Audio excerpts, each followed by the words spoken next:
You ask Tiger to calculate. This deals with linear inequalities with one unknown. The final result is x greater than 3 over 2 greater than 11 over 2. Let's solve it step by step. Group all constants on the right side of the inequality. Add 3 to both sides.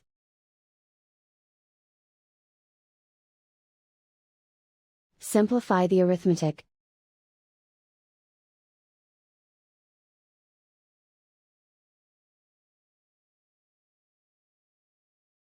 Isolate the x. Divide both sides by 2.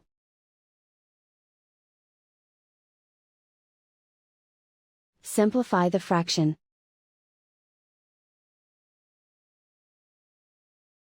Plot the solution on a coordinate grid.